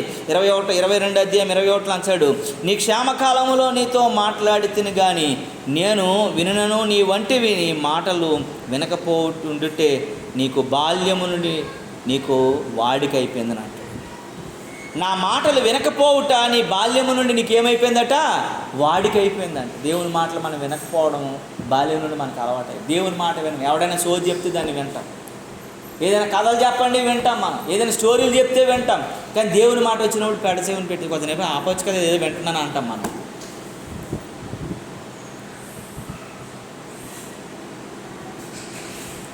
పార్వతి కొన్నిసార్లు వాక్యం చెప్పేసి పడుకుని పోద్ది. కృష్ణారావు గారు వింటారు తర్వాత వాక్యాన్ని వినేసి, పాస్టర్ గారు ఉదయం బాగా చెప్పారని అంటారు. అడుగు కావాలంటే ఆవిడ పక్కన ఉంది అనా కాదా? కొన్నిసార్లు ఆవిడ వాక్యం పెట్టి అలా వింటూ వింటూ వింటూ నిద్ర వచ్చేస్తుంది. కృష్ణారావు గారు వింటారనమాట ఆ మాటలు. అంటే దేవుడు చాలాసార్లు దేవుని మాట వింటే నువ్వు పెట్టినప్పుడు ఆ మాట ఆయనలో పనిచేస్తుంది. అని చాలా మనశ్శాంతి, రిలీఫ్ అనిపిస్తుంది, చాలా సంతోషం అనిపిస్తుంది. మనిషి అంట దేని వలన మనిషికి సంతోషం రాదండి, దేవుని మాట వలన వస్తుంది. అన్నీ తిన్నా సరే మళ్ళీ సాయంత్రంకి ఏం చేస్తుంది? ఆకలి అవుతుంది. మంచి టిఫిన్ చేసి వస్తాం మనం, మళ్ళీ 1 గంట అయ్యేసరికి ఏమవుద్ది? మనకి ఆకలి వేస్తుంది. కానీ దేవుని మాట అలా కాదు. నువ్వు వింటే నువ్వు ఆకలి కాదు కదా, ఆ మాటలో ఉన్న ఆనందం అంత గొప్పదని దేవుని వాక్యం చెప్తుంది. కనుక నేను మనం జ్ఞాపకం చేసుకోగలగాలి. అయ్యో మనం ఎలాగ ఉన్నాం, ఎలాంటి పరిస్థితుల్లో ఉన్నాం, ఏ స్థితిగతుల్లో ఉన్నాం అనేది మనం జ్ఞాపకం చేయాలి. కోరాహు ఎంత భ్రష్టుడు, ఎంత నీచుడు, ఎంత నికృష్టుడో తెలుసు కదా. దేవునికి వ్యతిరేకంగా బ్రతికాడు. వాడి మార్గాలు, వాడి పరిస్థితులు, వాడి తోడు ఉండకూడదని దేవుని వాక్యం చెప్తుంది. యోధా పత్రికలోకి వస్తే 5వ వచనం నుండి చదువుకొని ముగించుకుందాం. దగ్గరికి వచ్చేసాం మనం ప్రియులారా, త్వరగా.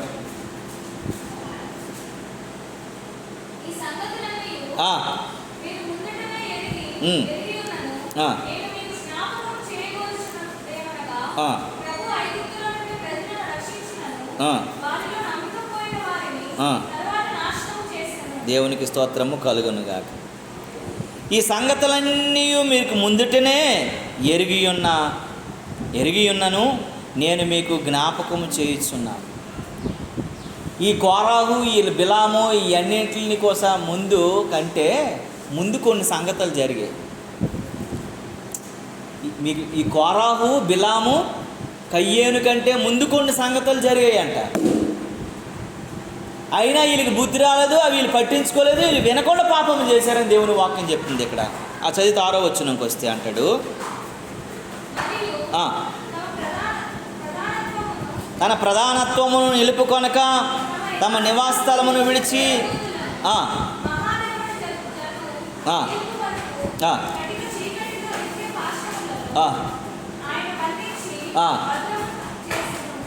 మూడవ 7వ వచనంకి వచ్చారు. ఆ ప్రకారమే సొదొమ గొమొర్రా వాటి చుట్టుపట్ల ఉన్నటువంటి పట్టణములను వీరి వలనే వ్యభిచారము చేయుతూ పరశరీరులైన సానులైనందున నిత్యాగ్నిగుండమును అనుభవించి దుష్టాంతముగా ఉంచబడెను. దేవునికి స్తోత్రము కలుగునుగాక. దుష్టాంతం అంటే ఏంటండి? దుష్టాంతం అంటే ఏంటి? మనకు మాదిరిగా ఉంచబడ్డేవని. కోరాహుకి, బిలాముకి, కయ్యేని కంటే ముందు జరిగినటువంటి 3 ఇన్సిడెంట్లు మళ్ళీ యోధా చెబుతూ ఉన్నాడు. మొట్టమొదటి ఇన్సిడెంట్ ఏంటి? 5వ వచనంలో ఏం చెప్తున్నాడు? ఇజ్రాయేలు ప్రజలు ఐగుప్తు నుండి ప్రజలను రక్షించి వారిని నమ్మకపోయారు కనుక వారు ఏమైపోయారటండి? నాశనం అయిపోయారట. అయ్యో, దేవుని కార్యాలు చూసి అనుభవించి కూడా దేవుడిని వాళ్ళు ఏం చేయలేదటండి? నమ్మలేదు కాబట్టి పిట్టల్లా రాలిపోయారు అందరూ మార్గ మధ్యంలోనే. అందుకే కానానులోనికి అందరూ ప్రవేశించలేకపోయారు. దేవుని యందు విశ్వాసం లేక మధ్యలోకి మోషే 40 దినాలు ప్రార్థనలోకి వెళ్ళేసరికి దూడబొమ్మను చేసుకొని ఆరాధించడం మొదలుపెట్టారు. వ్యతిరేకంగా డ్యాన్సులు వేశారు, సింధులు వేశారు, కొంతమంది పీకల వరకు తినేసి చచ్చారు. అనేక రకాలైనటువంటి పరిస్థితులు గుండా వారు నాశనం అయిపోయారని యోధా చెప్తూ ఉన్నాడు. చిన్న మాటలోనే పెద్ద మెసేజ్ చెప్పాడు ఆయన. 40 సంవత్సరాలు నడిచినటువంటి నడవడికని వారు మరిచిపోయారట. దేవుడు చేసిన అద్భుతాలు మరిచిపోయారు, దేవుడు చేసిన ఆశ్చర్యకార్యాలు మరిచిపోయారు, దేవుడు చేసిన ఉన్నతమైన కార్యాలు మరిచిపోయి దేవుణ్ణి వదిలేశారంట వాళ్ళు. అందుకే వాళ్ళు నశించిపోయారు, రాలిపోయారని చెప్తున్నాడు.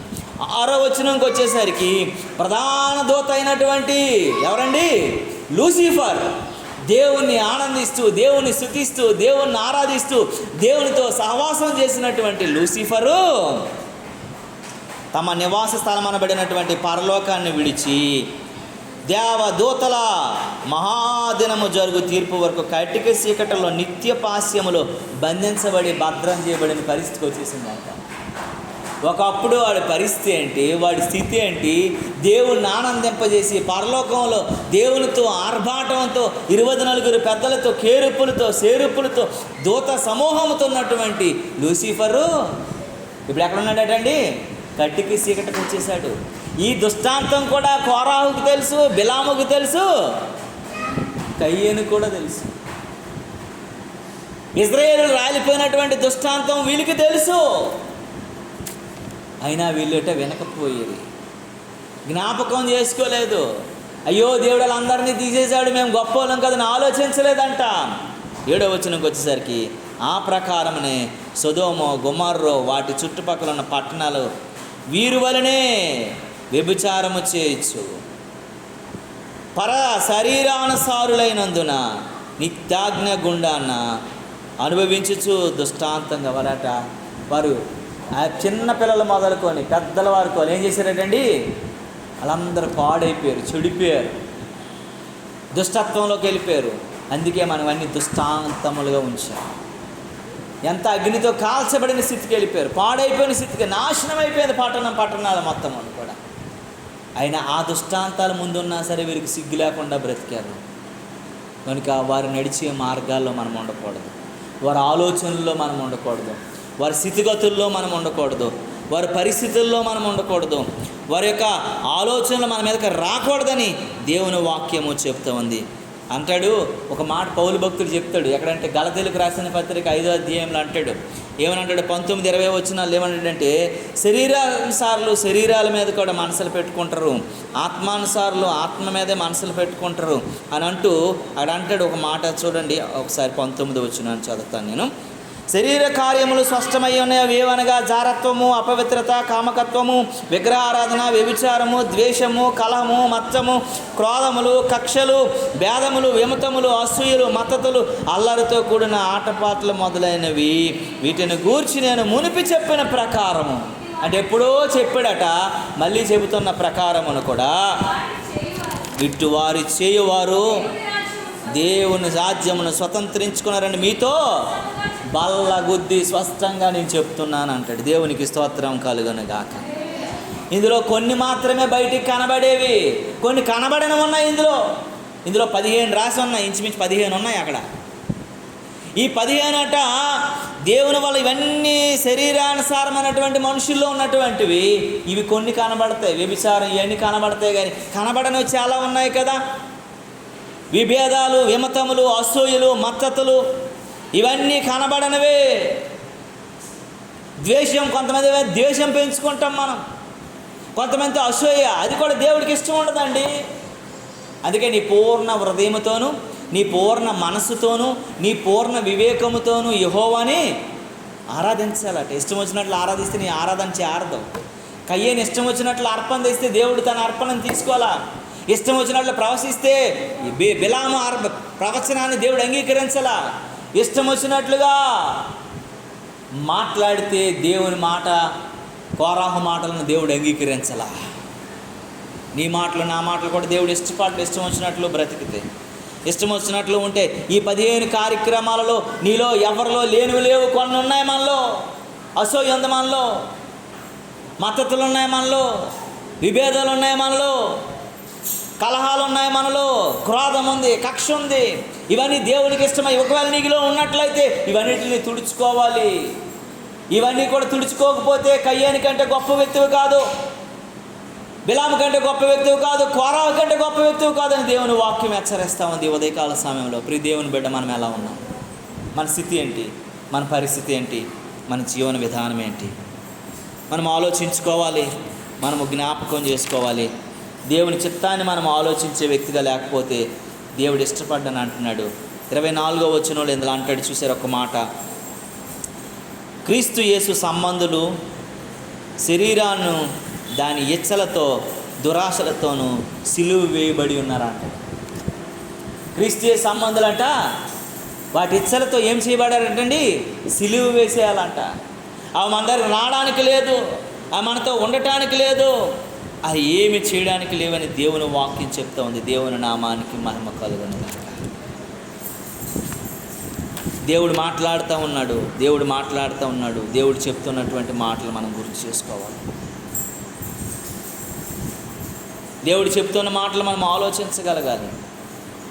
నేను క్రీస్తుతో కూడా సిలువ వేయబడి ఉన్నానంటాడు అపోస్తలుడైన పౌలు. ఇక జీవించేవాడును నేను కాదు, నా యందు క్రీస్తే జీవిస్తాను. ఆ సారూప్యంలోకి నువ్వు ఎప్పుడైతే వస్తావో, ఆ సారూప్యంలో మనం ఎప్పుడైతే మారుతామో, ఆ సారూప్యంలోకి ఎప్పుడైతే మనం ఉంటామో, అప్పుడే మనల్ని దేవుడు ఉన్నతమైనటువంటి వారిగా మలుస్తాడు, ఉన్నతమైనటువంటి వారిగా ఉంచుతాడు, ఉన్నతమైనటువంటి వారిగా మనల్ని బ్రతికిస్తాడు, ఉన్నతమైన వారిగా మనల్ని ముందుకు నడిపిస్తాడని దేవుని వాక్యం చెప్తుంది. ప్రియ దేవుని బిడ్డ, ఈ ఉదయకాల సమయంలో నీవు ఎలా ఉన్నావు?